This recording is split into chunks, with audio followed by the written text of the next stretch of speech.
we are like an antenna sending and receiving information all of the time, and we get to choose the structure that we want to be based on the environments we're in, the words we say, the things that we think, the things that we choose to put into our body, and to be able to honor that and help people understand it on a whole different level. Oh, this is major. It's like the next big thing. Come catch the wave, yeah. Watch what's happening. A force of nature. Hit 'em like lightning. Be the creator of the next big thing. We're the movers and shakers. We are the dreamers, the makers. We stand on top of equators. We are the limitless. Got the future, no papers. We are the innovators. We have the focus like lasers. You know we doing it. Welcome to the Compromised to Alchemized podcast with your host, me, Dr. Neil Bulchandani. Very excited for this end of year podcast episode, and it's also the kickoff to the new year. So I am really enthusiastic about the way that this year came to a conclusion, and I want to cover both in this intro. This episode that you're about to listen to, of course, a little bit of a prelude to that, as well as just thank you to so many people who have tuned in. Also, the amazing guests that I've had on the podcast. It's been so enjoyable. I mean, this goes back to the first season also, just because I've kept up conversation, and I'm going to get ready to interview at least a couple of people again who I got to interview the first year. So this is just a privilege to be able to do this.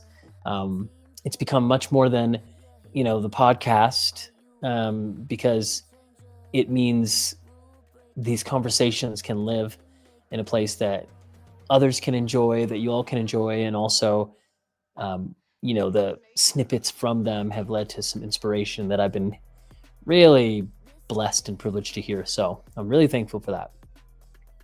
So to first talk about this episode, this is a dual post episode. Tracy Duhs, who is the one I chat with here, she actually interviewed me for the most part, for the first part at least. And then we got into some of my questions for her in the second half, or at least towards the last third of it. And we wanted it to be sort of this fusion of Compromised to Alchemized and Hydrate. That's her brand, that's her podcast. I had a great chance to go spend some time with her down in the San Diego area, get to know her, and also do sessions for her over a couple days, and we're still collaborating on that. But also we got to merge our worlds in this conversation, talk about fluidity, talk about fascia, talk about airway, tongue tie. But we also got into some really, for me, like deeper topics on resonance and connection, supporting others, being there for others.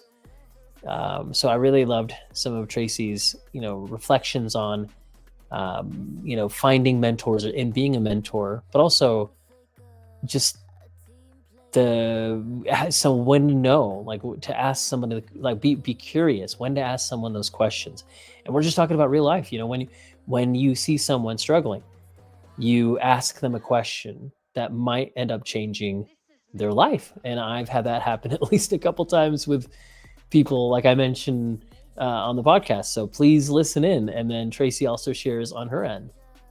So that alone, I'm so privileged to be able to present to you that podcast. And this is pretty recent. It was a phenomenal trip overall. I also met Yoshi, an osteopath there, thanks to Amy Albright's connection. And he interviewed me on his podcast, and that was phenomenal.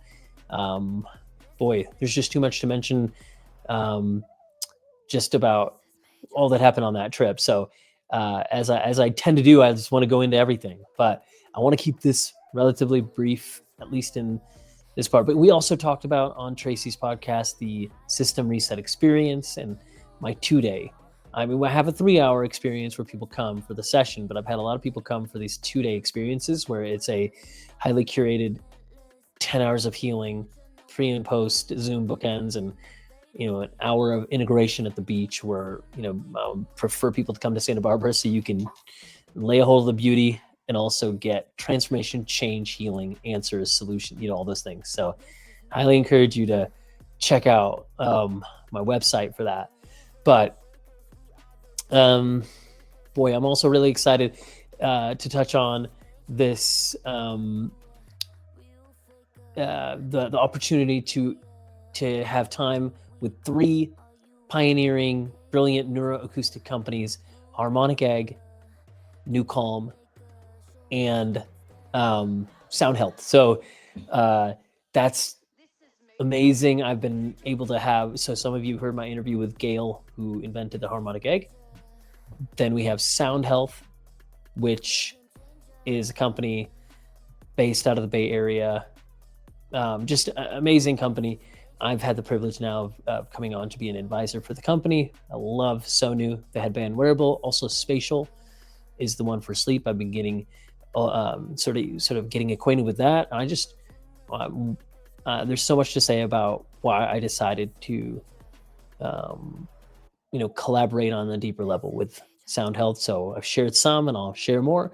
And then also New Calm, Jim Poole, the CEO. I interviewed him very recently, and I can't really say enough about him as well. It's just been extraordinary to talk with him, meet with him in person. And so by the time you've heard, just go ahead and listen to that last podcast. We talk a lot more about it. So that's just been phenomenal to have this opportunity to now provide my expertise to come through the New Calm world and the platform, and it's just amazing technology. And so more than that, it's an amazing healing world. So there's too much else to share. I feel like the collaborations keep growing, increasing. The way of being able to support others through the work that I do with other providers, professionals, and also just the families that I get to be with and support. It's just so rewarding.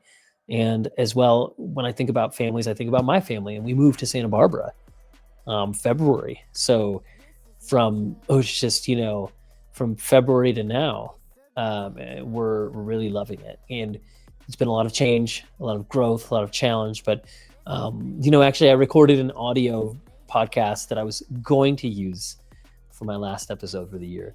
I recorded it on the way home from Sherman Oaks, where I've been going once a week for recently to collaborate with Ina Henry, the RN IBCLC lactation consultant, and also she's such a great, wonderful collaborator and healer.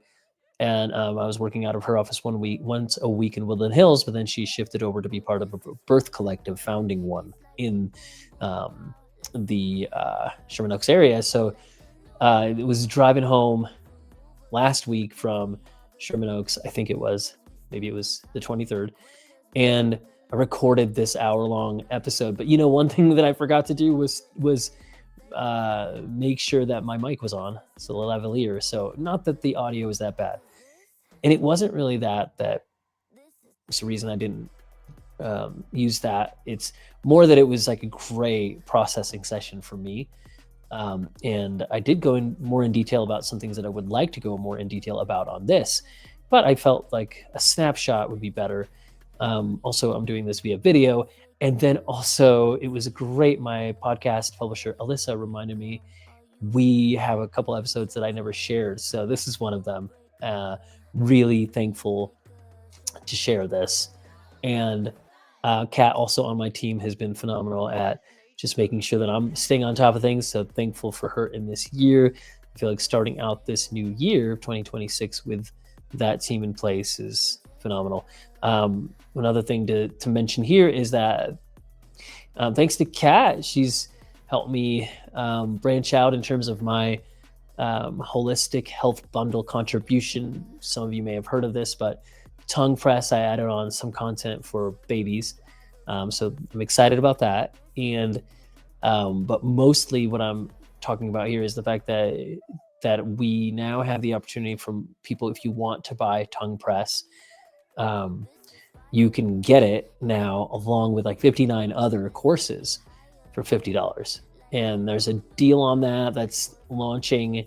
If you're hearing this tomorrow, which will be the 31st, or this today, whatever, it'll be the 1st to the 10th. It's a 10-day sale. So you're getting 59 other amazing courses. So it's just phenomenal. Even if you have tongue press, it's so worth it because you're spending $50 to get 59 other courses on anything from like women's health to homeopathics, naturopathics. There's so many topics are covered here. It's not just, holistic health, although it's holistic health bundle.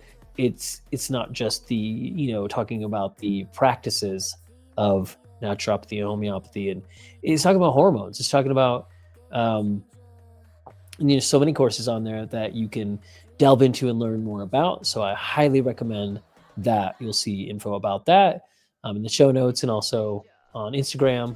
So please, if you're watching this, listening, I really would love to hear more from you on what you would like to hear in 2026, whether that be you share the comments on the reels that come out, the posts, or on the actual podcast publication, or you just shoot us emails. Just please do let us know. We're always excited to hear more. If I am leaving anybody out, if I am leaving anything out, if somebody's listening and you're like, hey Neil, how come you didn't mention me?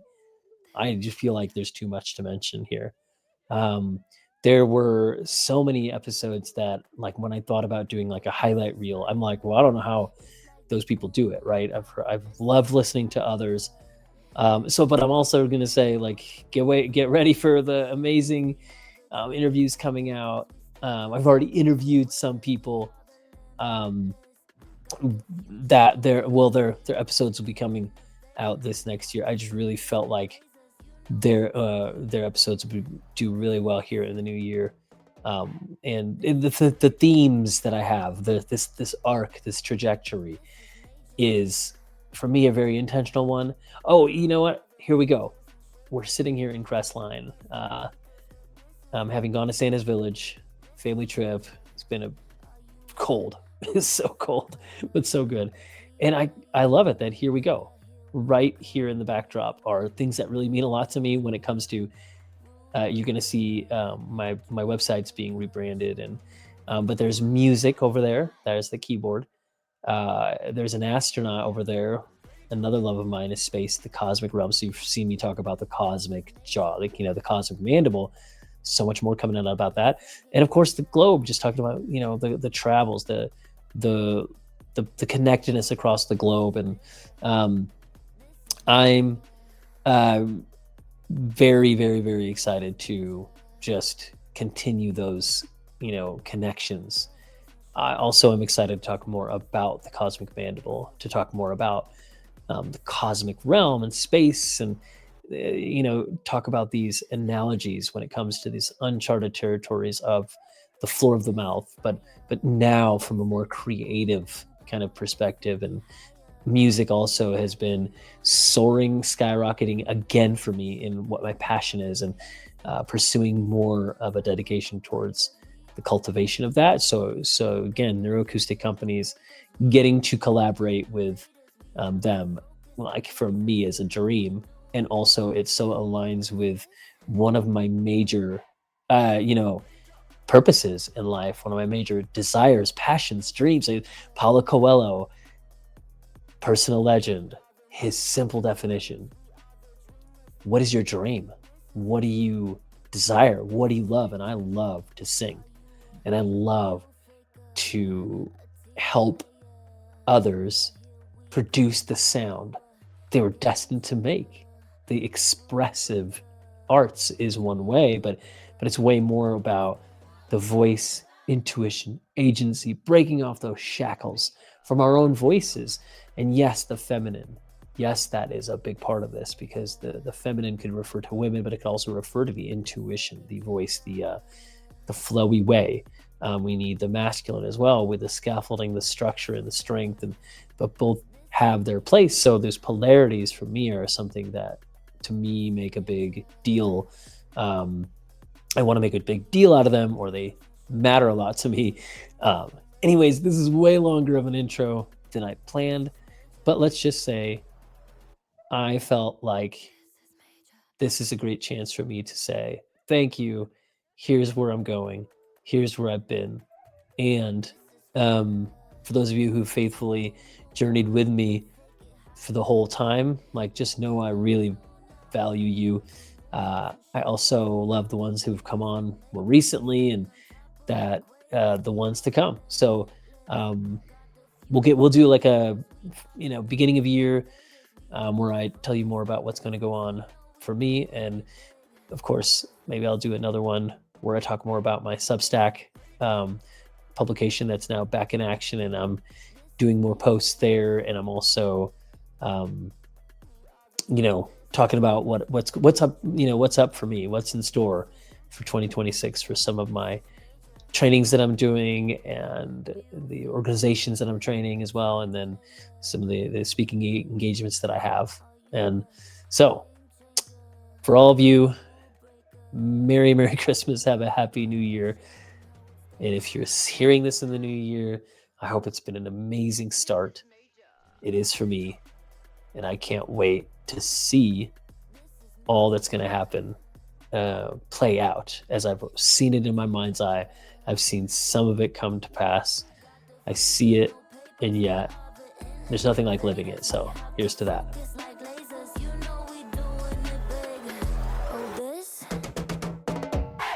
This is major. Did you know that most chronic pain isn't caused by anything you're doing wrong? That pain in your back, your shoulder, your hip, it's not because you didn't stretch enough or do the right workout. It's a predictable result of modern life. How we sit, how we move, how we're born into gravity and stress. That's why stretching, yoga, and body work can feel amazing. And then the pain comes back. Neil Buchandani has spent nearly 2 decades studying why that happens. He's a chiropractor by training, but his work looks at how tension forms through development, fascia, and the nervous system, long before pain ever shows up. In this episode, we talk about why pain keeps returning and what changes when you stop chasing the symptoms and start understanding the system underneath. Welcome to Hydrate. I'm excited because in today's studio, we have Neil. How do you say your last name? Buchandani. Buchandani. Yeah, there you go. It's a beautiful last name. I had this amazing experience of meeting Neil through our mutual friend, Ben Greenfield. He reached out to me and said, you need to meet this guy. And I'm like, okay, send him over. So he comes over from Santa Barbara, where his clinic is. And all I know is that he's going to do some unique body work on me. He's a chiropractor by trade, but so much more than that. What he does, I can't even explain. So we're going to try to go deeper into it, into the show. But I had a 3-hour session with him last night. And all I can say is many of the things I have been trying to work through, like a stuck sacrum, calves that are always tight, multiple things in my own physical body that other body workers have not been able to, like, it kind of relieves it for a little bit, but then comes back. For now, I'm feeling like, whoa, like, what did you do to my body? Because it's almost like it melted the stuckness, and you didn't even necessarily go to the spots. You were working on things like the inside of my mouth and my toes. And so let's get in and talk about this, because I think it's so interesting. And I know that the listeners there's not one person that doesn't deal with some sort of ache or pain or discomfort or tightness in their body, that sometimes we want to go to that spot, but it's like a referred thing, a referred pain. And body workers will definitely usually try to work on that area or somewhere near it. And I want to hear from you, like, your approach. First, we want to get to know you a little bit. How did you get started? So we're going to go into this. So thank you for being here it's good today. To be here. Happy to be here. And yeah, I'm excited to delve into it. I think the hardest way to describe, like, the work is to say I told you like 8 words. I'm like the fusion between like these many fields, but I love your podcast and your concepts on like talking about hydration from a multifaceted perspective.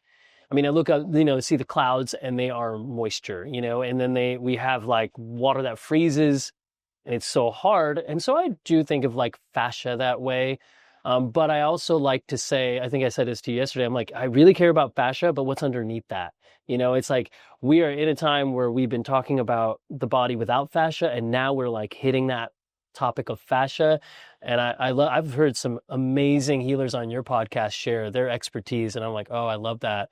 So, but I look at my work as like phase shift work. Phase shift. Okay. And it's like Explain that. Taking your body from like one phase that it's in, which might be like, I mean, you've like cared for your body really well. You've had like, from hydration and like the full gamut of bio-optimization and bioharmonization. But it's like, there were some areas that I'm like, oh, that area hasn't been freed.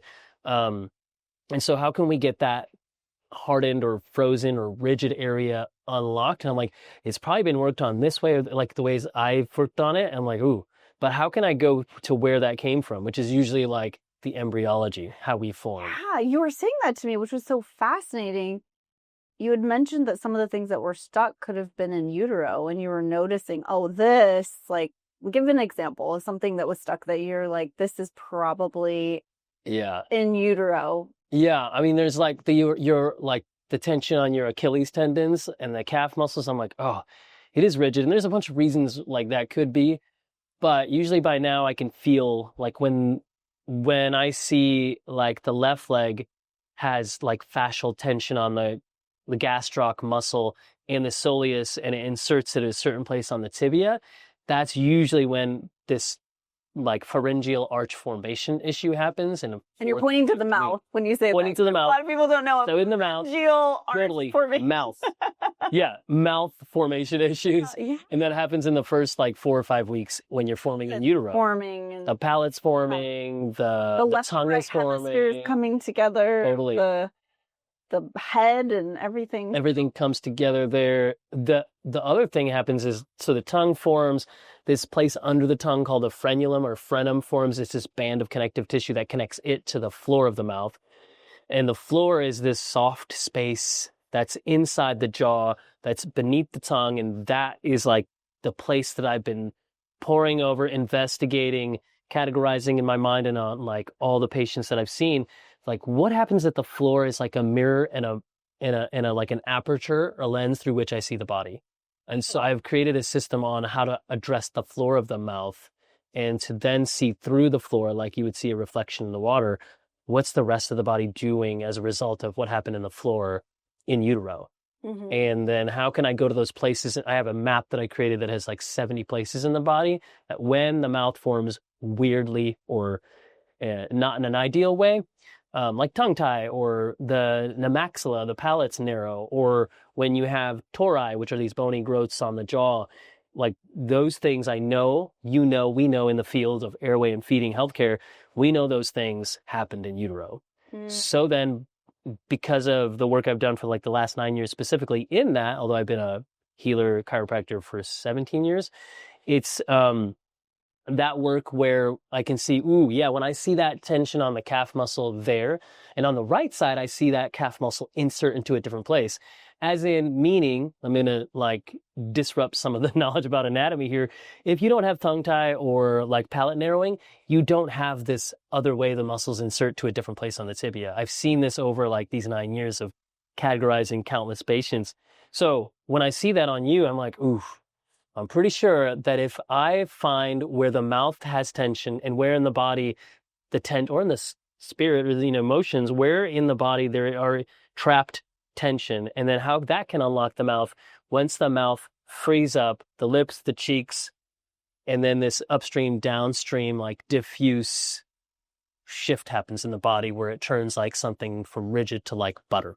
And I felt that in that one session, how my calves just went from being so tight to melted almost. They're in that fourth phase. So what percentage of people would you say have a narrow palate or tongue tie? Yeah, like there's a lot of talk about like, is it that we are seeing it more because more eyes are on it, we're more aware of it, or is it really a growing issue? I think it is both. So if you were to talk to some people who have been in this field for like over 50 years of looking at this, there's a trend of seeing an increase, especially in the last like 5 to 10 years. Whereas it started out by them saying it was like 2% of people. I think we're at like 60%. Wow. So It's a huge discrepancy. huge discrepancy, but part of that was the 2% was a really bunk stat that wasn't. Yeah. And then it was 10%. Now people have said like 30 or 40%.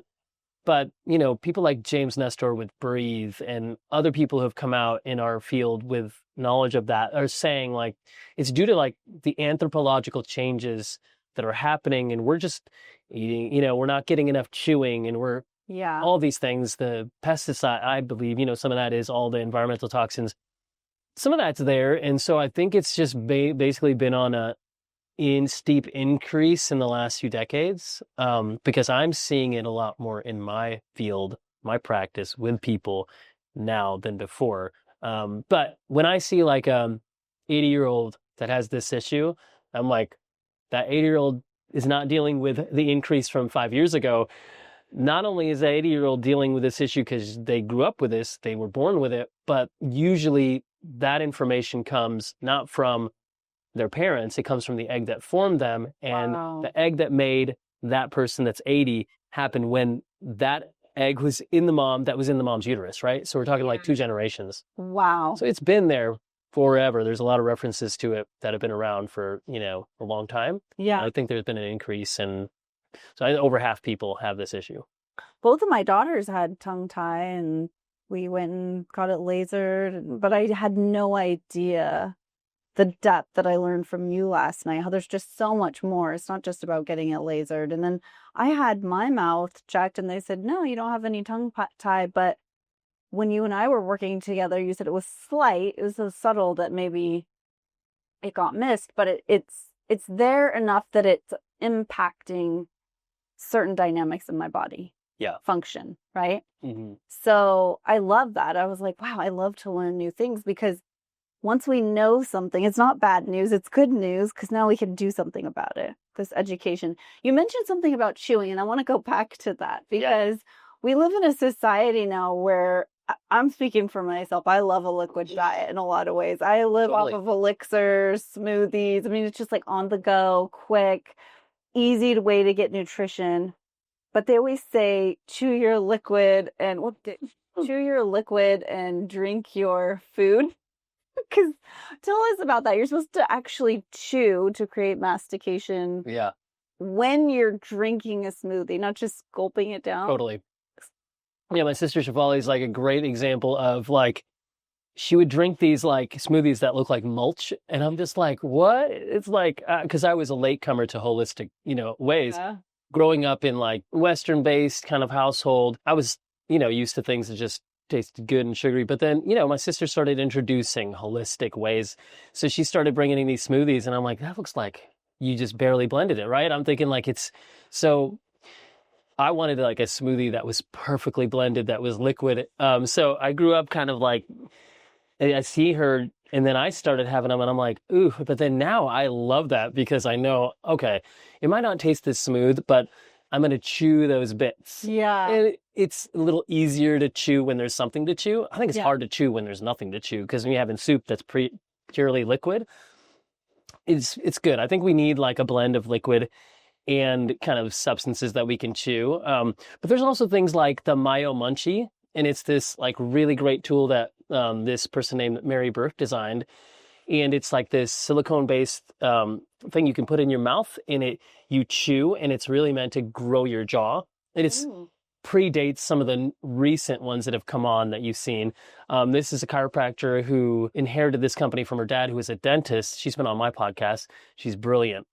So I think the Mayo Munchie is a good way for people who are like, maybe I'm going to fast, and maybe I'm going to have smoothies a ton, but I'm going to use this Mayo Munchie and get some good chewing in. But yeah, chewing activates these enzymes that help break down food properly, so that when our digestive system gets it, that it's easier. And so elimination easier, so we get toxins out because toxins can be one of the reasons that we have these issues. Really? They can add to it. So I think there's that part, but then, yeah, the actual movement of the jaw. So, but I think, what does the movement of the jaw do besides creating mastication and like having your body produce those enzymes? What does it do for you functionally that we're missing out on when you say we're not chewing as much as we were? This will go back. I'll ask you this question again just to see. You don't have to name the muscle names, but what would you say, like, this is a survey of what most people we would say. What are the main areas of muscles involved with the jaw? Like, just throw out face. We've got in the face, I don't know, there's the masseter, we've got the temples that are working, we've got our lips. Totally. So the main, we think of like jaws that chew, but we have muscles not only in the palate that control what the palate does and the mandible does, that start here in the hyoid. When we worked on you. The hyoid, yeah. The hyoid is the throat bone. And some people are like, I didn't know I had a bone in there. I'm like, I know, we don't talk about it enough growing up. The hyoid is the throat bone, and it is this rectangular bone that has muscles that go up into the floor of the mouth and into the jaw, and some that even run up into the areas that connect to the pterygoid muscles. So this is the main bone of chewing, and it's in the throat. Your hyoid. The hyoid. Okay. So it's the chewing bone, swallowing bone, This is speech bone. Your thyroid. It's behind the thyroid, Okay. and some would say it's, if you're thinking of the axis or C2 and C3, it's like right in front of those bones. Okay. So I would say this is where I would, a lot of people that have C2, C1 occiput, like upper cervical problems, chances are it's coming from the throat bone being out of place. And that thing, The hyoid. The hyoid, yeah. So the hyoid is hugely mobile because it's a floating bone. That means it's not connected to other bone. It's connected to the fascia. Or All muscles and fascia. Okay. Yeah, muscles and fascia working in unison in that tensegrity model that Buckminster Fuller came up with out of Big Sur Esalen back in the day and influenced Ida Rolf, even with Rolfing and structural integration. But like that hyoid bone is housed in a sea of muscles. And so those muscles even go down into the hyoid and into even the sternum. Okay. So chewing influences not only the thyroid, but the sternum. And then even when we talk about the abs, like we were working on yours, it influences that. Wow. So it's how does it influence the thyroid? Is it bringing blood flow to the thyroid? Is it helping, how is it helping the thyroid? One of the ways that this is really like tricky and nuanced, because sometimes it actually does not alter the way the thyroid works, which is like metabolism, temperature, energy. But sometimes it does. So it can alter that. So if your hyoid is stuck, it can misalign your thyroid, and it can make you really cold when it should be warm. And it could also affect the way that you handle stress and all the things that the thyroid does with metabolic health and hormone health. But I look at this through the perspective, and I'll, probably a little bit later, I'll tell you, like, the way that I got into all this was because my daughter was born with a tongue tie 9 years ago. Threw me down the rabbit hole of investigating this, because we're seeing her struggle with breastfeeding, and my wife was trying to feed her, and it was painful, and it was so hard. Yeah. So I can relate. Yeah, you can relate. My first daughter was like that. She's like slurping. Yeah. And that's very painful for the mom too. When you're so painful. So quickly, we were like, what do we do about this? And I think we had friends. They have this system called Fascial Care, Chandler and Raul Santiago, amazing healers. They told us, they were friends with my wife, and I became friends with them. They told her about all of this tongue tie world. Wow. So they gave us things to look at. We went and researched. Our midwife spotted it, actually, Becca Frankie, and she's amazing. So we investigated it, and we started to okay. But within 2 weeks felt like forever. Yeah. So 2 weeks later, she had a laser frenectomy. That's the laser tongue tie release by a pediatric dentist. Dr. Sherman Yazdi in the Bay Area, he was amazing, and it was like night and day. Mm-hmm. But I did 4 to 6 weeks of post-op stretches to help make sure the tongue didn't reattach in tension. And then 3 months of where there's this window of neuromuscular change where we can still see change happen in the body. And I found that in that 3 months after the release, I was still doing body work to help my daughter Serenity optimize and get the full effect out of it, because she had like all this gas and bloating and writhing that would keep her up in the night. But the tongue tie release plus the body work helped with so much of that. So I'm thankful for that. But I started to look at, then I started to see other babies, kids and adults with this issue, and I started to specialize in it. And I started to see, why are these, like I was telling you, I'm like, what? I try to work now with how can I reverse engineer what should have taken longer in more sessions in a shorter amount of time with less needed, because I don't want people to have to go through tons of sessions to experience results. So one of those things was I started to see the thyroid was misaligned, and it was making that throat bone stuck. So many people have that issue. I think there's a certain percentage, so if we say 60% of people have tongue tie or airway issues, within that, I have 4 phenotypes. I'm not going to go into those, but about a quarter of them have this issue with the thyroid being misaligned. And that's you. So if anybody listening and you have a jaw that's stuck back, a retrognathic mandible, or you have an overbite, there's a possibility you have a thyroid that's stuck. But back to your question of if we free the thyroid or the hyoid or both at once, what happens? Even though sometimes it leads to beautiful changes with thyroid health, that's more great. I would love that when it happens. But what does happen is these stuck back jaws that are stuck back so far that it's one of the hardest things for a mom trying to feed their baby, or even a dad trying to bottle feed their baby, is when the jaw is stuck back, it can't open well, and then that baby tries to chomp and tries to chew when it doesn't need to, instead of rhythmic sucking. For kids, it traps their fascia and it inhibits their nervous system to be able to regulate, so they're stressed out, scattered.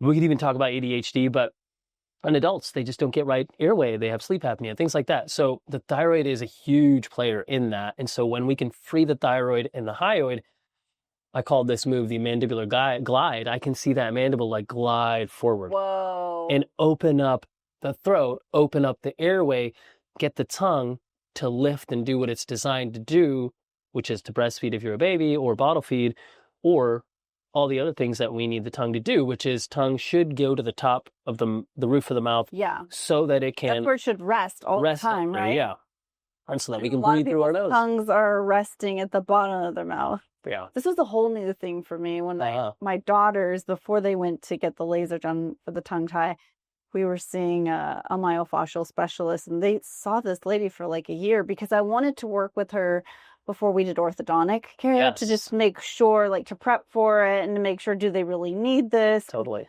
I'd heard mixed reviews, and maybe you can give us some information on it, but that orthodontics can sometimes not be great for the developing brain and the developing cranial situation. So is that true? Tell us a little bit about that. Yeah, I think it's so, I could get into the weeds about this, but I'm more an advocate and a support system for families when they, as an adult, or their kid or their baby needs help. I'm how can I serve you? But I do collaborate with some of the world's best in terms of orthodontics, airway, tongue tie releases, jaw surgeries. I mean, I could list 10 names of people or 50 names, and I'm these are people you need to see, because they are experts in that part of it. But what I do is I find these areas that are, kind of sneaky hidden, like the thyroid or the right kidney. And I'm this is what we need. So I really do come alongside families, kids, adults, before they're going to get palate expansion or even orthodontia or even braces. So I can help free up these areas in the body that promote greater growth, and so that process is easier. And then also afterwards, so their bodies can come into this balance and homeostasis. So there's so many different camps out there, but I think that so much can change. The sutures, the cranial bones, they're sewn together, but they're not fused. Mm-hmm. So if they're sewn together, they can change forever. And that's understood. Mauro Zapatera, who's an expert on cranial, the cerebrospinal fluid, out of Harvard and talks about this, but so many other healers talk about this too, that we can still make change until we're 80, 90, 100, 120, whoever wants to live to 140. You could still change all of this. And I think there's a lot of healing ways that we can do it holistically, but then there are some people that were born with tongue tie and that's pretty extreme, or we're born with palates that are so narrow that holistic, or at least non-palate expansion, non-surgical intervention doesn't work. For those people, thank God for like these surgeons and these people who can provide the right tools, the right appliances, and the right expanders to help widen the palate and bring the jaw forward. I've supported a lot of people through like some processes that are really hard. Like they have to get double MMA jaw surgery. And, Wow. you know, before that, they couldn't breathe. This one person, she would collapse onto the floor every day after working because she had such a narrow airway. She couldn't get air. And she got some of these surgeries done and she now can breathe and flourish. But yeah, I love it when we can get to babies early, help this from the get-go, or like your kids, you help them in their earlier years. But I think it's never too late too, because I've seen adults who are like 50, 60 years old who've had their palates expanded. Wow. And they're getting better breath and better oxygen, better flow through their whole bodies. So there's a lot that's possible. For the people listening to this, how would they know if they have a narrow palate and there's something that they can do to improve it? Yeah, and there's also the talk about you could have a narrow palate like left to right, like transverse width. You could also have altered dimensions of a palate front to back. And so and then I'm leaving out tons of technical jargon that my dental and, you know, colleagues would talk about. There's some ways to know.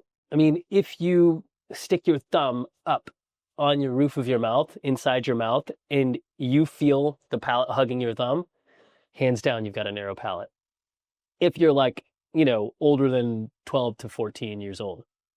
If you stick your pinky on the roof of your mouth and it's hugging, you've got like a severely narrow maxilla or palate. But if you put like two thumbs up there and like, wow, it's like a big bowl. It's like, you know, it's so smooth and so, you know, there's so much space, then it's like, you may not. But where I'll like say, like, sometimes that doesn't tell us like how, for one person, a little narrow affects them a lot. And for another person, their narrowness doesn't affect them as much. So I think we go by things like the Aura Ring and checking sleep metrics, checking how rigid somebody's bodies are, how rigid their Achilles tendons are. If you've got inner thigh muscles that are so tense that they don't open up if you've tried to do the splits, or if you've got traps or, you know, trap tension, trapezius muscle tension, or like SCM muscles, sometimes those are like clues that your body might not have the right amount of movement for your tongue. But there are other times when that's a clue that your palate's not broad enough to house your tongue or to be the proper place or home for your tongue. So, and that's something that usually orthodontic care helps with, though, right? When you're younger, where yes, they put the expanders in. Totally. Make Yeah. the palate bigger. Okay. Yeah. But sometimes maybe they're missing the tongue tie. Yeah. And those go together, right? Because the tongue at the roof of the mouth is while you're developing that, if it's right and you don't have a tongue tie, the tongue at the top should be helping that palate expand as you grow, right? Yeah. So they usually go together. So you have a narrow palate, even if you've had an expander, you probably have a little bit of a tongue tie. Yeah. Such a beautiful thing, because it's like some people they've had like the best orthodontics, but they haven't had the tongue tie release. So then the thing that should be shifting that palate every day, many times during the day, whenever they breathe, it's not free to do that. And there's some people that, you know, they've had the tongue tie release, but they haven't had the palate expanded, and that's harder on them too. So there's more and more like airway-centered providers, airway-centered dentists, and some ENTs who are spotting that. And they're looking at, okay, we know we have these things going on. So what do we do first? Do we expand first or do the release first? So that's become a lot more of the dialogue today. It's like, we know it needs to be done, but how do we know when? Because if you release a tongue when there's no space for it, then the tongue just jams against the roof, and that's hard on people and actually makes more stress in the body. So then we need to expand first, or they might guide a patient that way. Flip side of that is if, you know, that, like we said, if the palate is expanded, but the tongue isn't released, what happens when you release the tongue? It might actually create more change. So I think it's really good to just kind of get a really thorough assessment where somebody's evaluating all this and they're savvy at talking about all this. So a lot of people now, I mean, you look at all the forums on Facebook and some of the people know, moms especially, they're going to like investigate this. Yeah. And so they're like really asking hard questions to the providers out there of like, great. So good. We need that. Yeah. So yeah, because these are so many things that we get to learn, and I've been learning them as an adult, as a mom, that I didn't know when I was younger. So I had orthodontics for like 6 or 8 months, not very long, but I don't remember them using an expander or anything like that. But I've heard that as you become an adult, those sutures are harder to move and you can't expand it, but you're saying that you can. You can. And one of my friends and colleagues, Dr. Kevin Boyd, he's a pediatric dentist, expert out of Chicago. One of the most historied in the field. He's like, their big movement, Children's Airway First Foundation, also that I've been on their podcast, is like, before 6. If you can do this before 6, you can make so much change way more easily.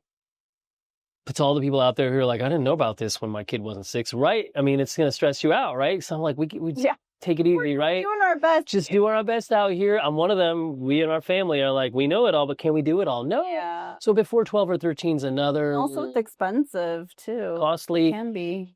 And sometimes I've seen people come in and they've been down all these different kinds of treatment, and there they are at 25, 30, 35, 40, and they spend a ton of money, and sometimes they didn't have things that helped them, and they did a lot of this. But so, I mean, that's why my podcast is called Compromised to Alchemized. Shameless plug right here, because, or like that, it's like the phrase, I was talking to my wife, Dawn, I was talking to her late one night, and I'm like pacing around the house. I'm like, how can we go from a compromised airway to an alchemized airway?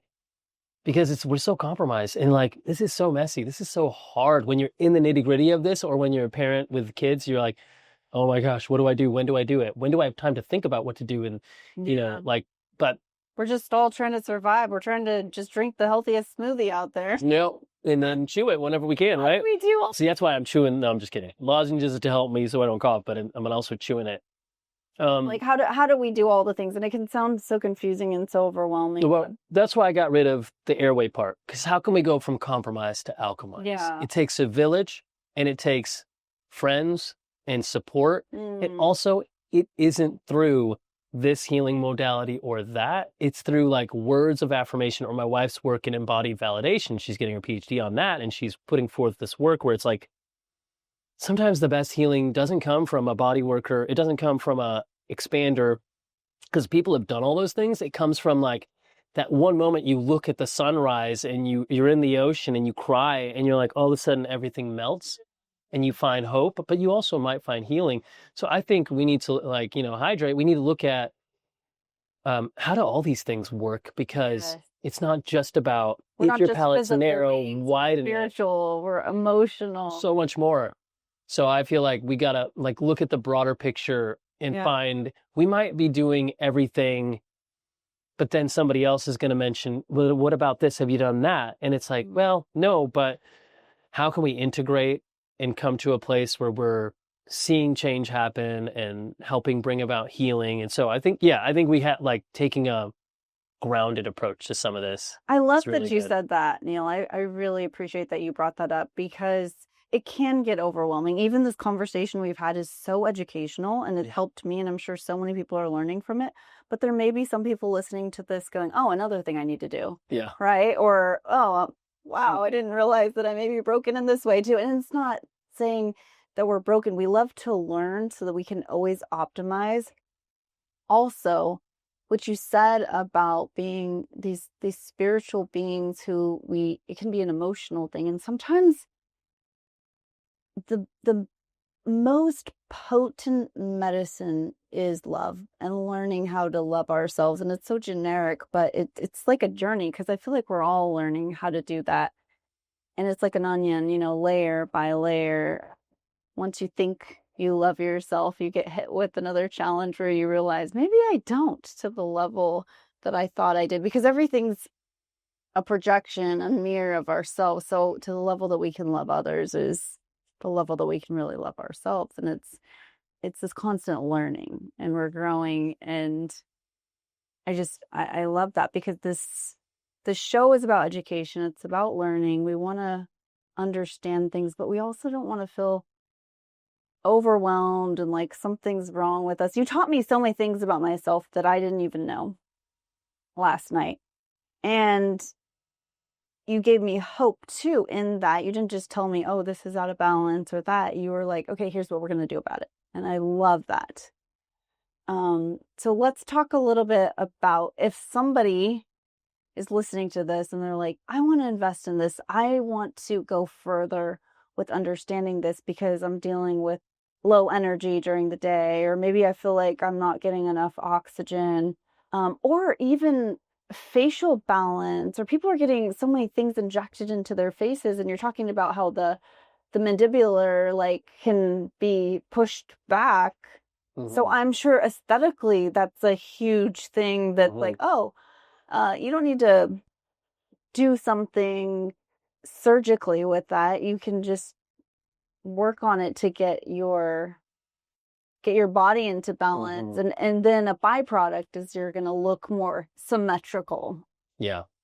I think there's like so much to, I love the work that's out there that helps us with like aesthetics. I think we talked about this yesterday because, sometimes aesthetics are a great way to like, for people who don't know about this, they don't know like why to do some of this healing work, or, sometimes aesthetics brings people to be aware more about their bodies. And then that's the portal through which they look into that inner world, right? Yeah. And usually when you help aesthetics with like holistic, or at least like holistic leaning modalities and therapies, it can bring about deep, symmetrical and inner healing change. But I like to go whenever we can from the inside out, not just like the emotions and the inner world, but working in the mouth or in the body, and unlock these places that, if given a chance, your body then would start to restructure and organize and create symmetry.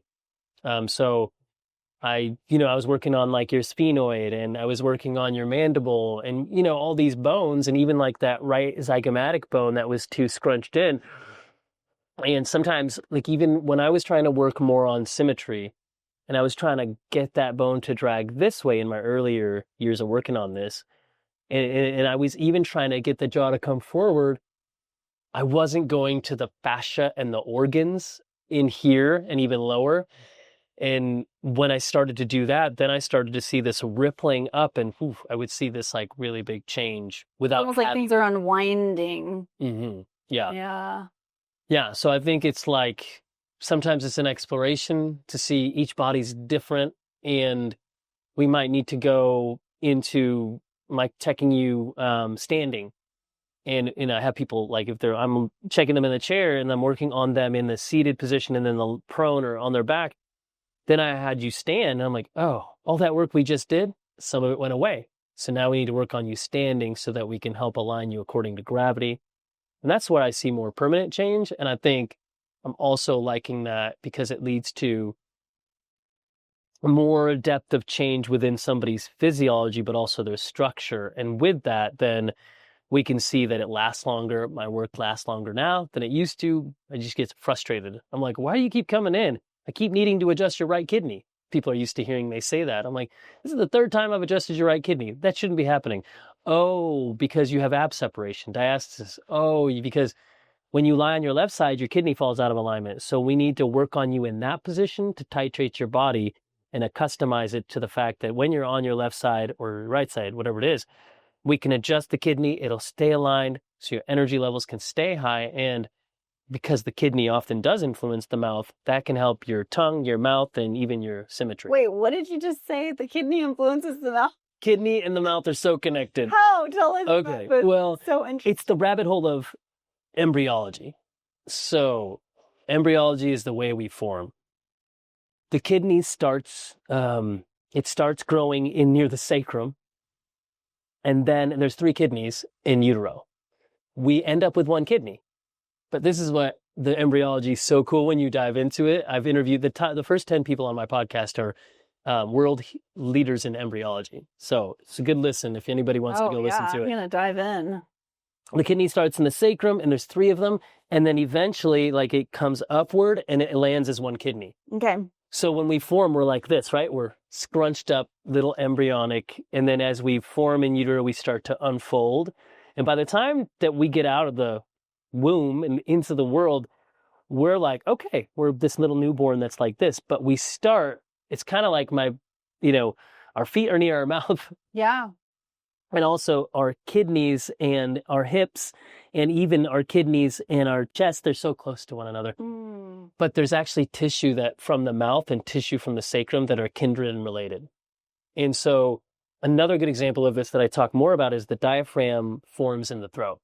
So when the mouth is forming at 4 or 5 weeks in utero, so for most people, you usually are born at 40 weeks gestation. So let's just say you made it to 40 weeks and you weren't born early, weren't born late. It's like 40 weeks.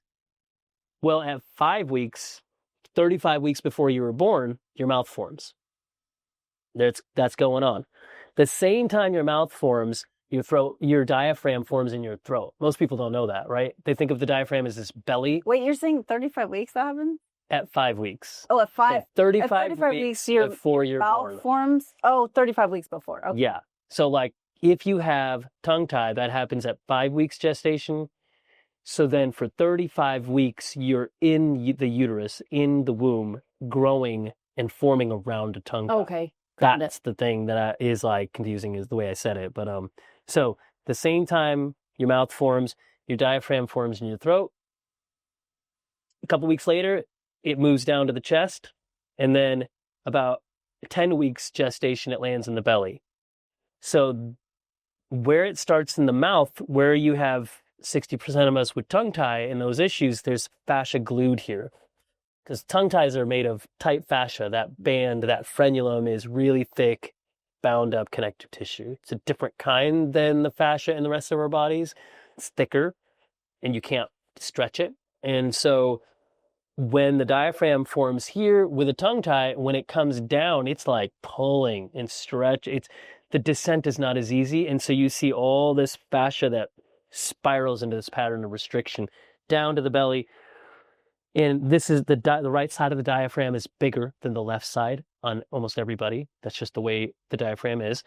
The right kidney is more often bound up on that right side in 99% of people with a tongue tie or palate issues. And so why is the right diaphragm bigger and the right kidney misaligned? It's because of development and this spiral pattern of fascia that happens. So it's a mystery or like a very new concept because I made the map of this and I've introduced it to the field of when tongue tie happens, what are these 70 areas in the body, bones, muscles, fascia, and organs that twist and go into these vectors. Yeah. That's what I'm teaching, out there. But for other people, we don't need to know 70 areas. I'm actually coming out with something called the Floor 4 really soon. I'm excited about this because when we didn't talk, the tongue press is the course I've got out there, which teaches people how to free up their tongues, do some amazing exercises, and even some grounding things. And I have this floor of mouth and tongue meditation that I put in there. But I can't wait to do it. I'm super excited. And it's really good. Some people say that that's like the first time they've experienced like freedom in their face and their bodies is by doing tongue press. But what I've got in the works I've already taught it to healers, but I'm getting to where I'm putting it into this, it's in the works to get it into something anybody can get at home, do this. It's called the Floor 4. And there's 4 main areas in the body that influence the mouth. And so distilling it down to 4 areas makes it so much easier. Than 70. Than 70. Yeah, I would say 70 and some For lay people like us, we need just 4. Well, I mean, me too. I get like, if I see something and it stresses me out, I'm like, I'm not going to do that. I told dentists this, and I presented at a lot of symposia, and I was like, yep, 70 areas. And they're like, okay, Neil, that's like amazing. I'm impressed, but 70? Come on. Like, they're like, come on. Could you narrow it down? And I'm like, okay, top 10. So I presented on this symposium in the Bay Area, World Dentofacial Sleep Society Congress, and I had top 10. I was proud of myself, thinking like, good job, Neil. Whittled it down to 10. I had a dentist come up to me and he's like, yeah, That's a lot. I'm still confused, Neil. And I'm like, oh man, I just whittled it down to 10. So it was my wife, Dawn, who was like, she's my best coach, right? She's like, what can you do? And I'm like, you're right. But you know, it's not that I made this the floor forward to like create this thing that was super easy. It was like, oh, all of a sudden, like I looked at the body in a way that I hadn't seen it before. It's, you know, coming away from something and going back to it. I'm like, oh, there's these 4 main areas: the head, the throat, the sides, and the feet. And there's a lot of nuance to that. That's why I'm teaching it. If you go to these 4 main areas and unlock those in specific ways, the mouth frees extraordinarily. And then the whole body experiences this phase shift. So I've kind of distilled this work that I do, which can take hours per session, like with you, and distilled the main parts of it down to this way we can follow these patterns to decode what constricts us, to unlock and free up. And then we can get into, like, with a freer body, we have a freer like voice and agency and intuition and some of those things that can be where we really need to get to for healing. So it's a melding and a swirling, you know, soup of it all. Sounds to me like there are so many aspects to our health, longevity, physical appearance, digestion. I mean, everything that's going to be benefit from working on our mouth and our palate, and an area that we probably never thought of. My daughters are in college and they always say like, Mommy, are you mewing right now? Like, and I'm like, what are you talking about? I guess it's like a TikTok thing because when they were little and we took them to the myofascial expert, I learned, oh my gosh, my tongue needs to be on the roof of my mouth. So during the day, I'll check in with myself, be like, where's my tongue right now? And since it wasn't something that I grew up thinking about, it's something new for me. And I'll check in once in a while and be like, make sure my tongue's at the roof of my mouth. And then they make fun of me, like thinking I'm doing a TikTok trend, like, oh, you're mewing. No, mewing's amazing. I was just talking to the like Kevin Boyd, who's one of the world leading dentists. And so the guy that John Mew mentored is named Bill Hang. And then Bill Hang mentored Tim Yu and a lot of other people. And I work out of the office of Tim Yu, an orthodontist in Gora Hills, California. And so I love mewing. What mewing is amazing for is... Tell us what it is first. Well, John Mew created it, and he's better at explaining it. His son's better at explaining it. Mewing is just a way to move the tongue in a way that allows it to shape our face. People post videos, and a lot of my dental friends... right now, it's blowing up. It's been around for decades in one way, but it's become a lot more popular, and it's dynamite. What the floor for is like the next level. Honestly, I'm going to say that's what's missing from mewing, and I love mewing, and I respect these guys. I work with a lot of them. I'm the direct people that Mew train. And what's missing from mewing is the floor for is some people do mewing, and it doesn't work for tongue-tied people as well. If you've had an anterior tongue tie and you try to mew, it jams your face up.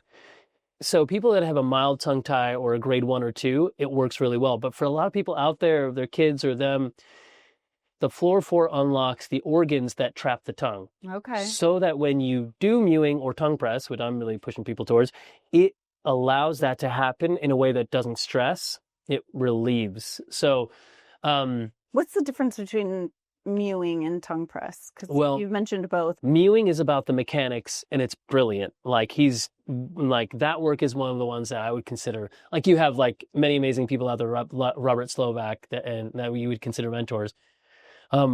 That work has been a mentorship, but what I would say that with tongue press, I realized that we're too stressed out, and even if we move the tongue and we have a trauma, it just wells up and it becomes a hard thing.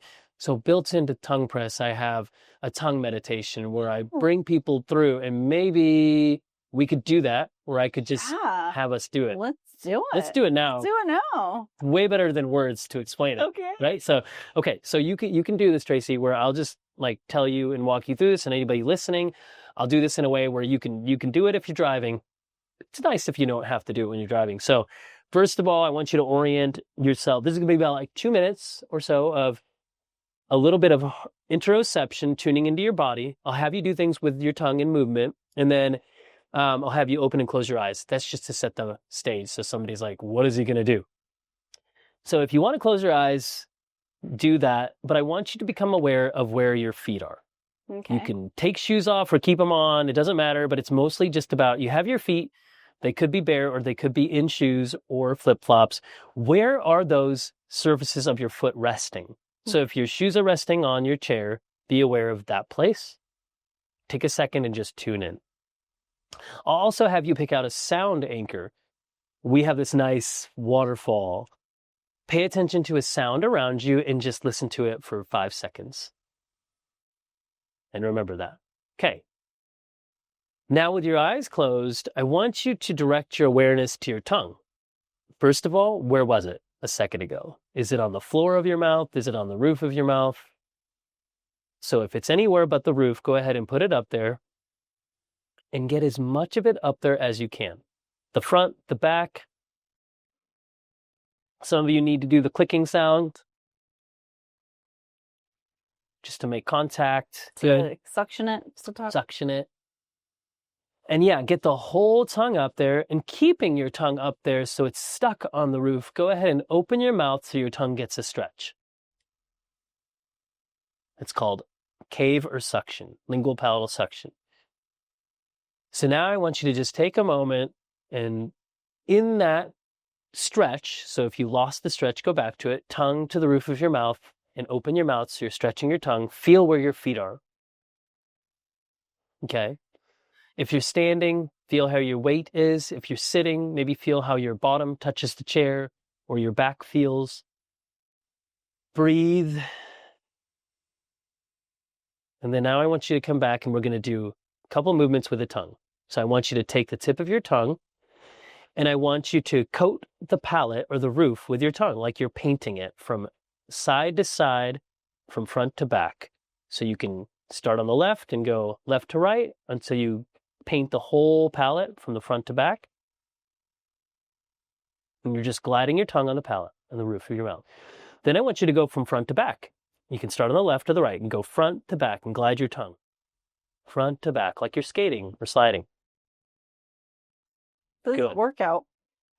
Now here's the part that's good. Now I'm going to have you take the tip of your tongue and push it onto the floor of your mouth. Inside the jaw, inside the mandible, the floor, the soft space underneath your tongue. And I want you to push your tongue into the floor of your mouth gently. Some of you, it'll hurt. Hard? So don't do it too hard. I'm doing it hard. But if you do it hard and it feels good, do it. So just start gentle and just coat the floor of your mouth with your tip of your tongue. And you can do the same thing. Go from left to right, from the front to back. And yeah, if you want, go ahead and massage. Like get the tip of your tongue into the floor of your mouth. Okay, we've done some work, but we want to step back from the work now. Relax your tongue. Don't pay attention to where it is. You have a tongue, it's doing what it's supposed to do. So we're just going to let go of that thought. Tune back in to that sound anchor. It could be an airplane flying over, whatever it is that you picked out, or if you didn't pick it out, or if you're hearing something else louder, just follow your heart and intuition and listen to that sound. And breathe. Then I want you to tune in back to your feet. And if you were paying attention to your bottom where it was in the chair, tune into that. Find where you feel your feet touching the ground, how it feels. Does it feel different? I'm not asking you, I'm saying explore that. Just explore where your feet are, where your body is, where your back is, and just notice not only the physical feeling of where your feet or your bottom, those areas are. Notice how your whole body feels, your speed of breath, your heartbeat or heart rate, or your overall sense. Do you feel more relaxed? Are you more aware of things you need to do? It's okay. All of those things are okay. Take this all as you probably activated an area of your body you haven't worked on in this way before. But more than that, it's tuning in to how your whole being feels. So let's tune in to a deeper thing than a sound anchor and the physical anchor in your tongue. Just pick an emotion. if you feel happy, if you feel sad, if you feel grief, if you feel you can't wait to do something, pick that emotion right now. And obviously don't dwell on it if it's negative, but I want you to just put that into your mind and then tune into your tongue. Find out where it is. If you want to put it on the roof of your mouth, go ahead. Find out where your feet are. And let that emotion just settle. And for those of you who want to grow it, if it's good, grow it. For those of you who want to dissolve it, let it dissolve. You notice there's no linear result of this. It's just to be tuned into your body and your being. And let that sound anchor that you heard be the last thing that we do. And go ahead and open your eyes. Okay. And then if you're lingering in a place, some people might want to journal, write out their thoughts, or just express. But wow, thank you for taking us through that. That was very interesting. I loved exercising my tongue. Yeah. I've done this thing where I've taken a towel and then pull my tongue out and side to side. Perry Nicholson, Dr. Perry from Stop Chasing Pain, he has a tongue mojo course, and that was fun to get some awareness of that as well, where it's like, wow, it's really like when you do that, it's kind of painful. In tongue press, I teach people how to do that. And what I found is that I love to do that. And I even do that with patients at times. But I love, like some people I've worked with, they're like, they wrap their tongue and they have sensory issues and it doesn't feel good. Also, if you have a tongue tie and you try to do that stretch, it can rub the frenum under the tongue on your teeth and it can nick it. So what I've done is I've found a way to get people to explore this where they use their own tongue and it frees up some of those same areas, but without the need to stretch it. But hands down, I love that stretch. So I do recommend it and use it. But I'm always telling people, if you're going to do that, be aware where your tongue is, because if it rubs against the teeth, it is really painful. Yeah. And so you wouldn't do that. It wouldn't be there for you because you don't have a anterior tongue tie. Okay, so I can do it. You can do it. Yeah. So totally. Okay, amazing. Yeah. We're learning so many things. It's fun. It's fun. Yeah. So within tongue press, I'm just going to talk about tongue press for a moment because it isn't just that. That's like a mini part of tongue press, but it's built in. There's like an 8.5 minute daily routine. Okay. Where I teach people how to do that, but mixed in with tongue stretching with a paper towel or gauze if you have it. And then also vocalizations that free the floor of the mouth, like different sounds. I cannot wait to try this. Yeah. So all those things built into a daily routine, and you can do it at the beginning of your day, at the end. It's like you do it in the morning to free up your body and just feel great during the day.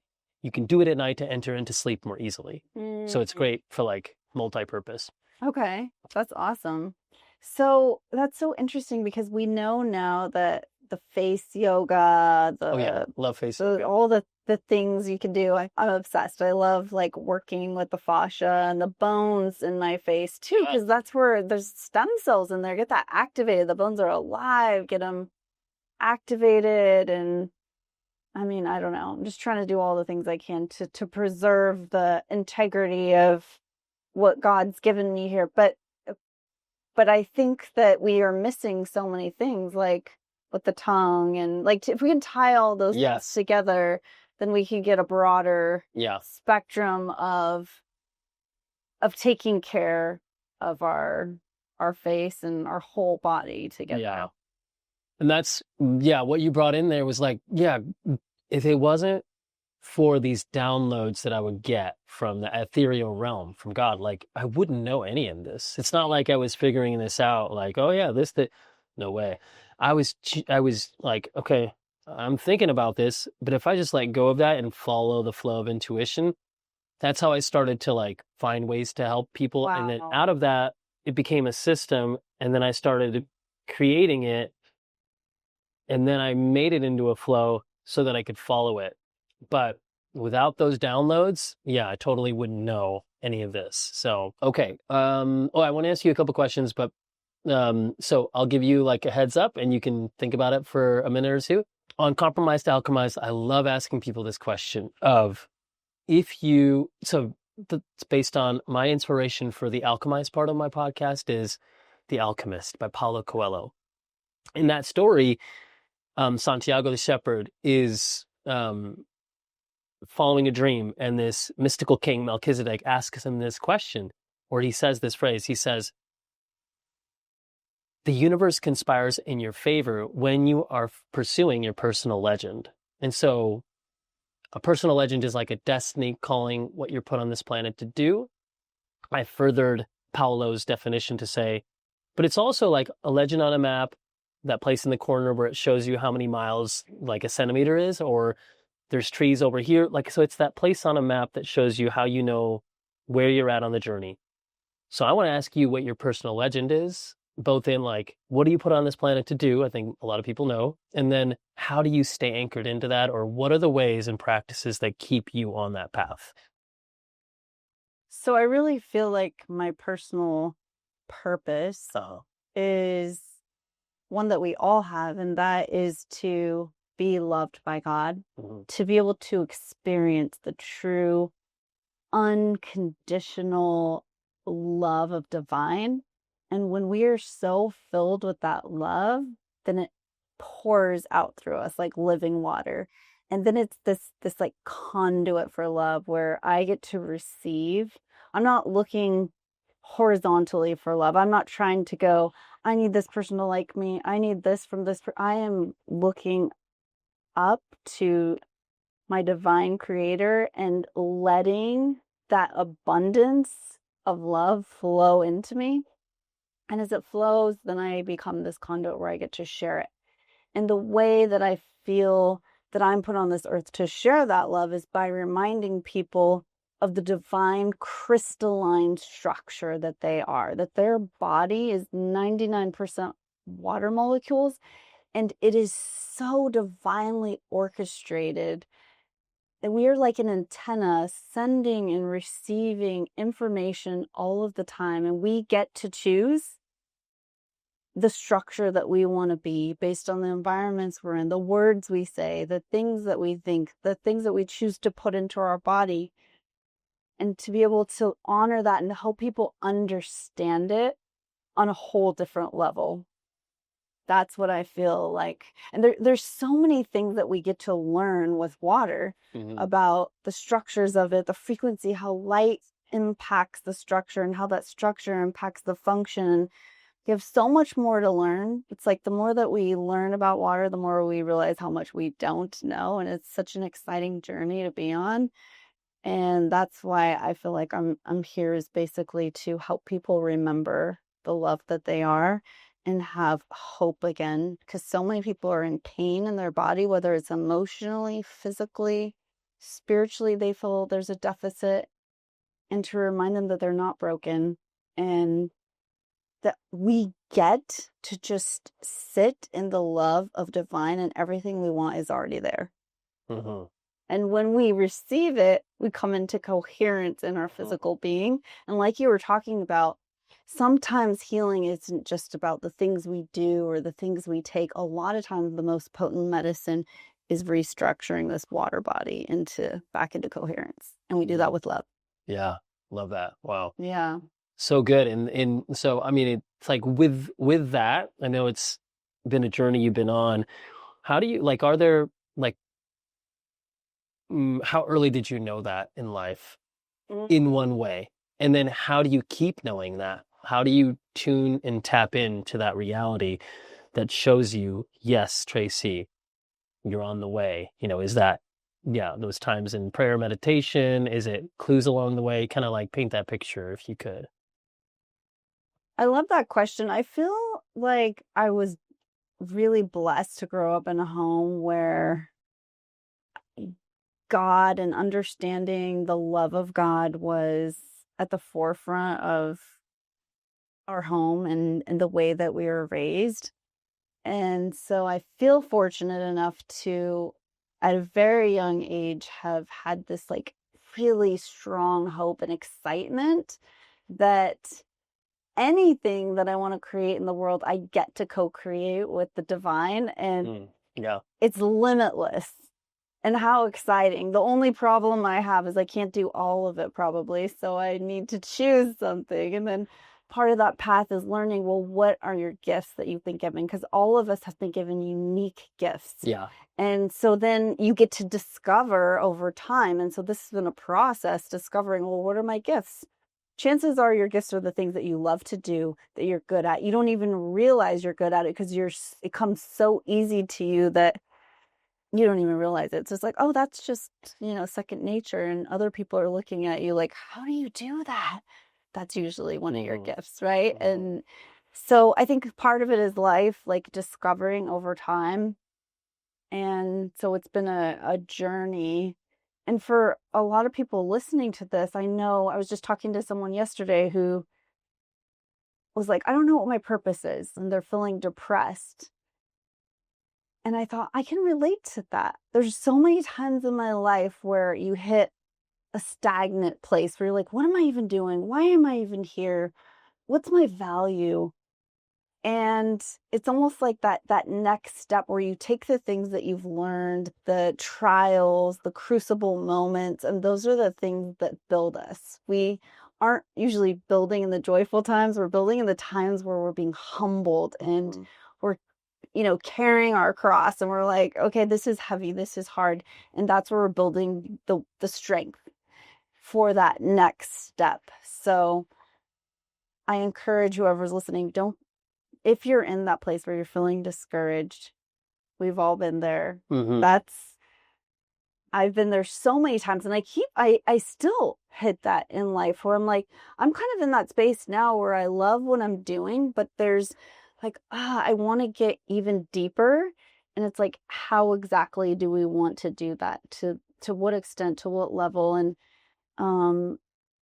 that's like, so it's a constant thing. I wouldn't say that it's something that's just like you become, right? It's over time. And a lot of time in life, I thought, well, I don't understand how me being in pre-med and doing all this medical stuff and then going into modeling and then investment banking, venture capital, how do those tie in together? Like, I'm spending so much time doing this and it doesn't relate to that and that doesn't relate to this, but what I do now, it all those things that I learned in the past, they're coming together and they've created the brand that I have now. If I hadn't learned all those things separately, I wouldn't have been able to be the full spectrum individual that I am at this moment. Yeah, I love it. It's like, I have the picture of like an orchestra, and in your life you have an orchestra of amazing knowledge of where you've been, and also like as a conductor of this orchestra that is your life within yourself, like different instruments that help you go from one season to the other. And when you can not only like be aware of what gives you joy, hope, and love, then you can like play those instruments when you need them, and like your brand, it can like then influence the outflow of like what Hydrate is and what people need and why people come to you. Like, it reminds me of, I'm going to come back to you in a second because I have another question, but it reminds me of like when I was figuring out in Illinois, got my chiropractic degree, opened up a shop, and I was like, I just knew my time there was done and I knew it was time to move.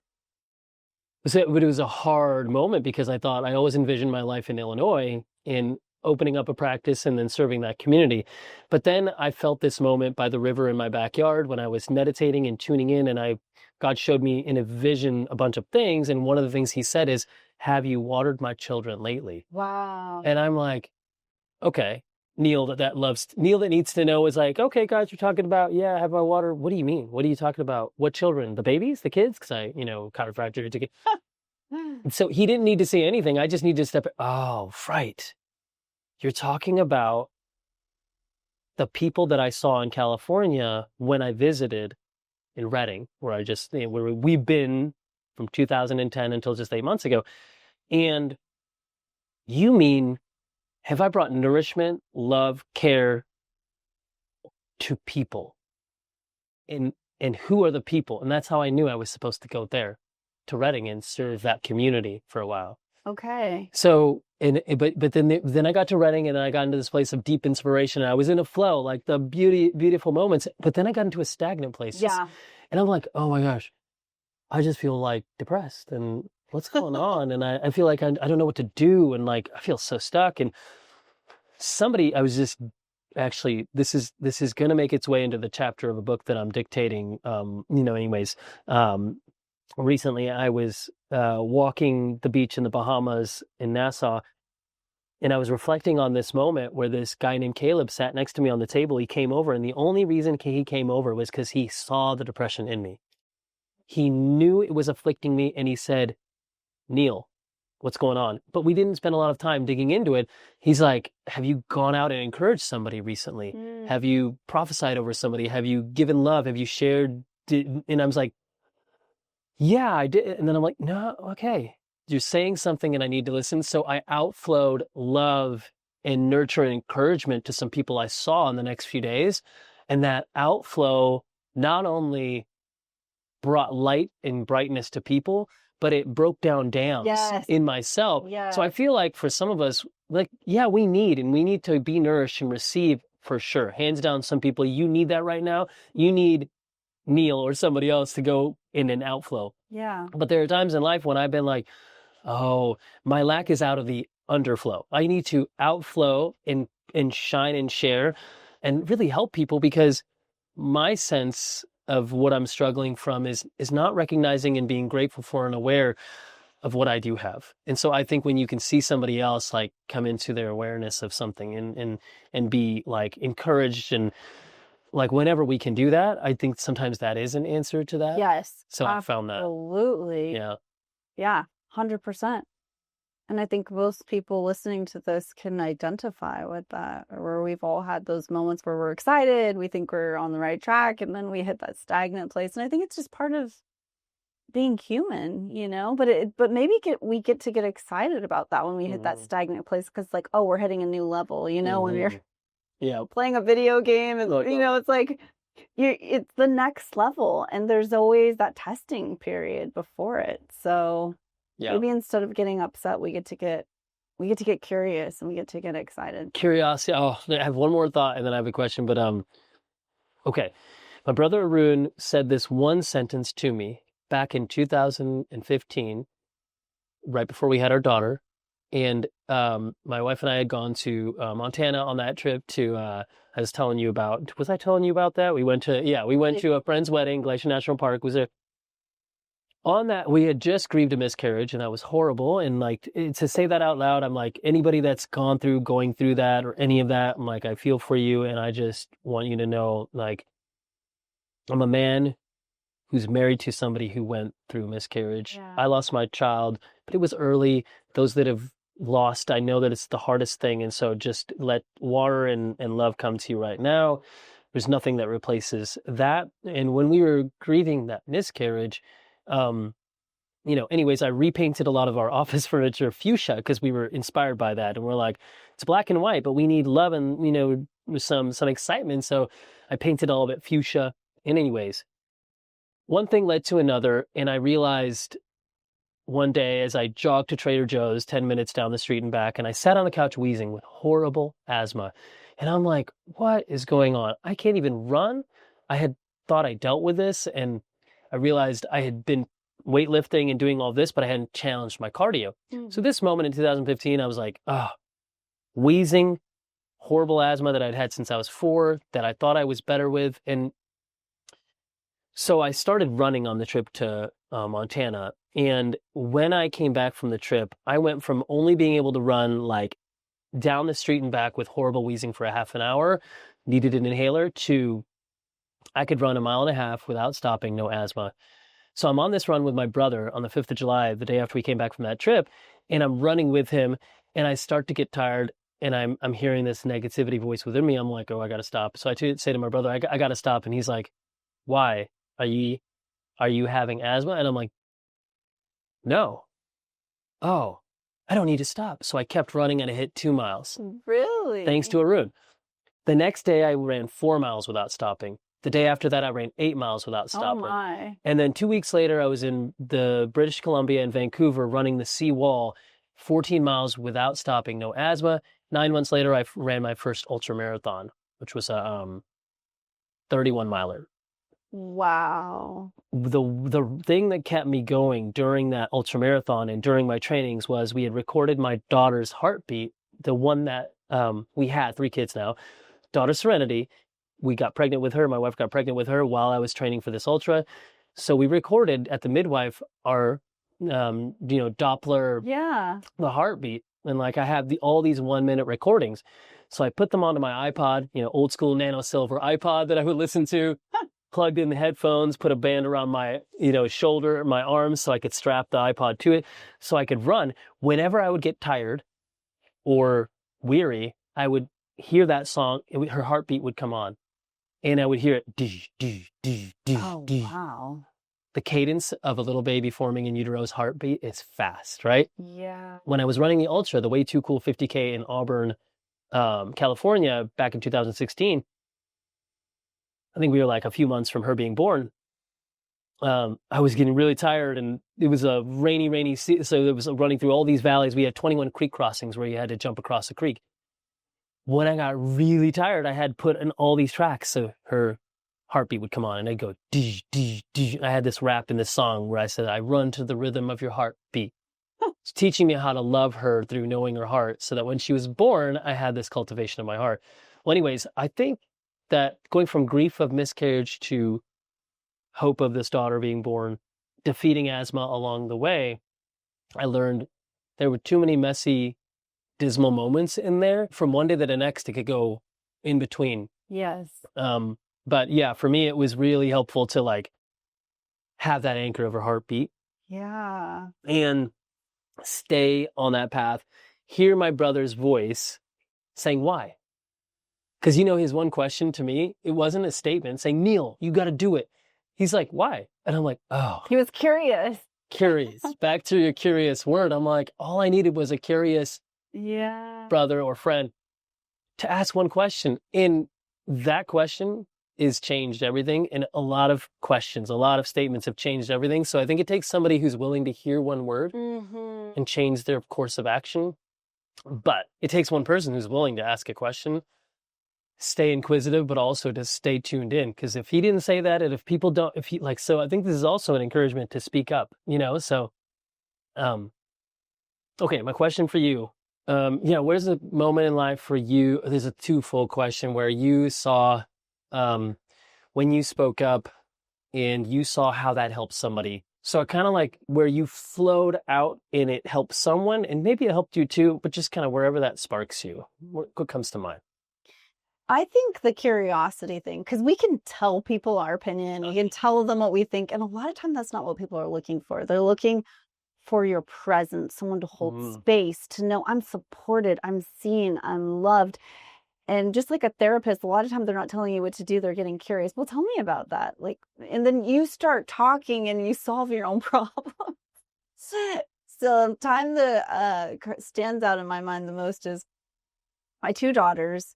They really wanted to audition for a part in the play at school, and they were like in junior high. And they were so nervous, though. They're like, I don't know if I should do it. I'm scared. I'm scared to do it. And I said, okay, well, let me ask you this question. Is it that you're afraid because you could fail? Or you just are afraid that you might not like it and it's something that maybe you just don't want to do, right? And it was like this curiosity of sometimes in life we're afraid of failing, so we don't want to do it. But they didn't have that cognitive recognition yet to know why they were resisting it. It's like they wanted to do it, but they kept saying, no, I'm not going to do it. And so when I asked them that question, they both were like, oh, well, I'm afraid because I might fail. And I said, well, then to me as a mom, that's not a good enough answer. You're going to do it. If you just told me that you didn't want to do it, then you don't have to do it. No problem. But if you're not doing it because you're afraid that you're going to fail, then I'm going to push you to try. And they did, and they both got a part. They were so excited. They actually came out from the audition crying because it was like so, they just felt so vulnerable. But after that, I think it was a good lesson to realizing that we don't not do something because we're afraid. We get to show up when we're most afraid. And that's when we get to grow the most. So I think actually being a parent is like those are the moments where I feel like I'm learning and teaching and we're both growing together. Yeah. Yeah, that's golden. Okay. Is there a time that flip it, is there a time when you felt the most hydrated, nourished, and encouraged by somebody? Like go back to way back when, where you felt like maybe a wilting flower that all of a sudden got that water poured on you and that you hydrated. Is there a time that you felt it from the other way? I feel like I've felt that so much in my life. There's been so many people that have poured into me. I can't even describe like the amount of support and love that I've had in my life. But one moment that's just coming to mind right now is when I was in my early 20s, I reached out to a woman at my church who was in her 70s, and I asked her if she would mentor me because I've been in the church a long time. My parents, preaching the Bible and all these things, but I wanted to have a mentor, somebody that I could meet with once a week, that we would study the Bible together. I could talk to her about things happening in my life. And I would go sit with her once a week, and we went through this book called Experiencing God. And every time I would come, she would have like something baked in the kitchen, some like tea cakes, and she'd have a special like Earl Grey tea or something for me to pick from. It was just like very comforting and loving, and she thought about it, and it was like these moments that I felt so poured into. So I think all of us get to ask people if they will mentor us, and then we get to mentor back too, right? So when you're having that symbiotic, I believe that the healthiest thing we can do as life is always having a mentor and mentoring and being mentored. Yeah, absolutely. Yeah. But it's intentional, right? Because I think there's people I could say that I have tons of mentors, but at each season in life, we can choose an intentional mentor and say, will you meet with me? Whatever time frame works for them, once a week, once a month, whatever. But will you meet with me on a consistent basis? I would love it if you would mentor me. Yeah. It's such a powerful thing when you recognize we always have more to learn, and we need to, like, I love teaching and mentoring, but I love it when I get around someone and I'm like, oh, I have so much that you could, and it doesn't even have to be like they know a ton more, or they're like a lot older, or it could be like they're my age, or they're, they know this one thing. And I'm like, I'd love to learn that from you, and it's like beautiful way to do life is just to like recognize that we are on this planet and we have these gifts. And so many of us are like, we can't have every one. And then we aren't meant to. We're meant to like be in a tapestry of relationships where we can like co-nourish and encourage one another. So yeah, I've definitely seen like that mentorship model where if I ask somebody like, David Wyatt comes to mind, where I'm like, he was, he'd come in for sessions, and then he's a woodworker, a master woodworker. And I'm like, could you teach me? Could you show me? Or I had a neighbor who was a welder, Terry, 84 years old, and he went to the same naval base as Elvis. And I remember, I adjusted his ear, and he had this whooshing sound in his ear for 3 years. It was like the ocean in his ear. I'm like, it sounds beautiful, but if you have a whooshing sound in your ear all the time, you don't want it. I adjusted his ear and it went away. But what I got from him was it was like, can you show me how to weld? And he's like, sure. And he had a welding setup in his garage. And then like he mentored me and he taught me how to weld. And I'm like, wow, this is the stories I would hear from him. I was like, I'm sitting in front of somebody who's had all this experience. He could weld all day, teach me all the things about it. And so I'd go across the street just to talk to him. I recognized too, like he was lonely. Yeah. And so I gave him company, but I learned so much from him. And so it was that season in life in Reading where I would just go across the street and I'd be like, oh, Terry, can you show me how to do this? And he would. And I'm like, wow, I never knew I was going to get a lesson in welding. But it was more than that, Yeah, exactly. It's like connection, learning. Yep. We all get to to ask too. And it's the ask, right? Mm-hmm. Because I'm probably not going to go to someone and say, hey, can I mentor you? That seems kind of, hubristic where like, yeah, let me mentor you. So we get to ask, like, would you mentor me? And I have had people come to me and ask, will you mentor me? And I think that that's the most beautiful thing where it's like, yes, absolutely. But we get to ask those people because I think most people love to do that. We all are busy. We all have a lot of things going on, but we also know that one of the biggest gifts in life is to be able to give back. That's where the biggest joy comes from. And some of the most profound healing for ourselves and the most filling of that joy inside of us is when we get to serve. Yeah, definitely. Yeah. Well, thank you for being on this show, Neil. It was such a pleasure to have you on. Is there anything that you want to share with the audience before we close out to let them know? We'll put in the show notes about your courses. And I know you meet with people one-on-one, just like you did with me.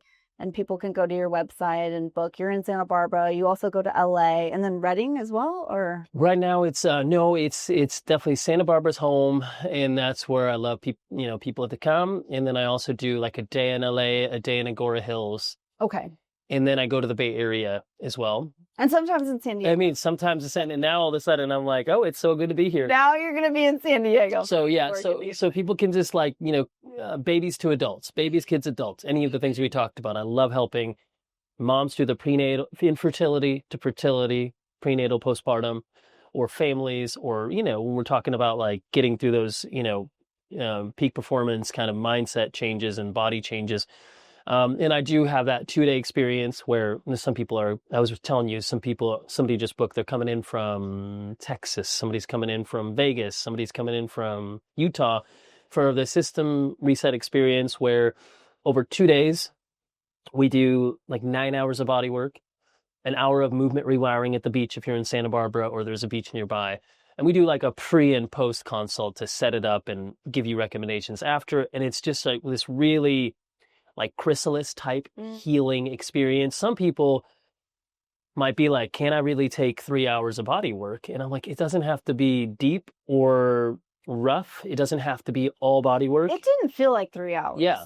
When you were done, I was like, whoa, we finished 3 hours? It felt like an hour. It wasn't at all like this big monotonous like thing, and it wasn't painful. There was some moments where it was just like a little bit like, okay, what was that? But it was really nice, actually. Yeah. It's very pleasant. Yeah, good. And I mean, sometimes that is like getting to the root, and then things are easier and there isn't as much depth. It's more like finding out what people need. So it could be all things, just the healing that someone needs, and how can I help facilitate that? So I love it when people come for that. And so that 2-day experience is something I'm like featuring now, is like, come, we'll do a lot in those 2 days that'll just change things and catalyze you and put you off into a direction that's going to be better than when you left. And but some people might just want to do like a virtual session, and I do that. Like, where I just do virtual sessions to help guide people, whether they're on a process or they're like, I just don't know how to figure out this thing. Well, I can problem solve it remotely, virtually. I usually work through like inference and observation, but I also can feel what people feel usually. Even if I'm working virtually with somebody in Turkey, it's like, oh, her right kidney's out. I could feel it in my body. So I taught her how to release her own kidney, and her back pain went down tremendously. And then, I love to help people. So I think the 2-day experience is really good because you get to see a lot happen. Yeah. So if anybody can come, you come. And I do that in Santa Barbara, but I also do that in LA, and I also do that in the Bay Area, maybe San Diego. So we'll see. But, so it's just, definitely encourage. And then I have a podcast, Compromised to Alchemized. Tune in. I interview a lot of amazing people. I know this is going to be on both of ours, and I think that it's like just helping people through the journey, giving resources, giving keys. And I just love that. So, yeah. Thank you for being here. It's been an honor and a joy, and I'm looking forward to getting to know you even better. Yeah, I'm so excited. Thanks for having me. Thank you.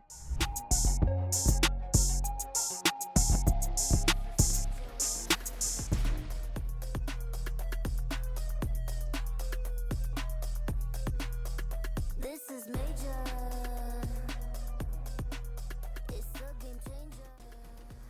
Thank you for listening to the Compromised to Alchemized podcast. Really excited to thank Jessica from Lunalux for the music, this track called Major. I want to thank Toshi, who originally did the design work for my cover art. And then I also want to thank Alyssa from my team for podcast publishing, and my whole team, including Kat, for heading up my world. And then also definitely want you all to follow me on YouTube, follow the podcast on Spotify or Apple or wherever you get your podcast, comment, give us a rating, and also follow me on Instagram at Dr. Neil Bulchandani so you can stay tuned to my latest. Thanks so much, and you have an amazing day.